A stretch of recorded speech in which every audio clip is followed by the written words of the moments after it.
পর্যায়ে বক্তব্য নিয়ে আসছেন ইসলামী আন্দোলন বাংলাদেশ নারায়ণগঞ্জ শাখা সংগ্রামী সহসভাপতি জননেতা মাওলানা হাসান মুন্সি।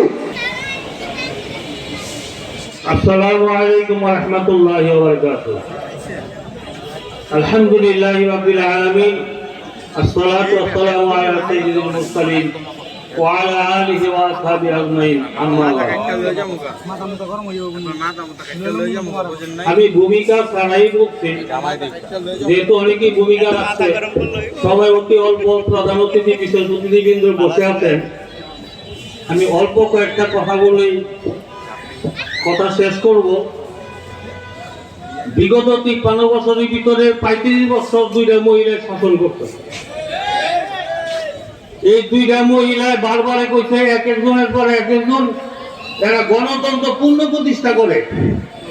এই ৫৩ বছরের গণতন্ত্র ওখানো এরা জীবিত করতেছে। কত মহিলা এবার হচ্ছে খবরের মধ্যে এখনো গণতন্ত্র প্রতিষ্ঠা করে, ঠিক কিনা? এরপরে ৫ই আগস্টের যে আন্দোলনটা হইল, এই আন্দোলনটা এই দেশটা সুশাসন করার জন্য আন্দোলন হচ্ছে, ঠিক কিনা? বেশিরভাগ সরকার দূর হয়েছে, এমন আবার কোন বেশিরভাগ সরকার হয়েছে?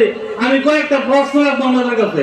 বলেন তো এবার চাঁদা, যারা চাঁদা কাছে ১৬ বছর, এখন ৩ গুণ বাড়ায় চাঁদা কাটে কোন দলে? কেউ আবার জানলে গান্ধীর আলোকে আছে? পাথর দেওয়া ফেরছে মানুষ পাশে কোন দলে? পাথর দেওয়া ফেরছে মানুষ বাইরে পাথর চুরি করে নিয়ে ভারতে বিক্রি করতে কোন দলে? তারপরে হেরা কয় ইয়া বলে বুঝে না, তিয়ার পদ্ধতি বুঝে না।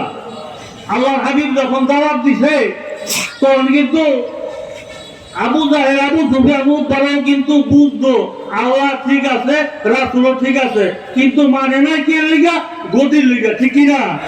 এখন বিয়ার পদ্ধতি মানে, কিন্তু গদি যে থাকতো না এটা তারা বুঝতে পারছে। আমার তৌফিক ইল্লা বিল্লাহ। আসসালামু আলাইকুম।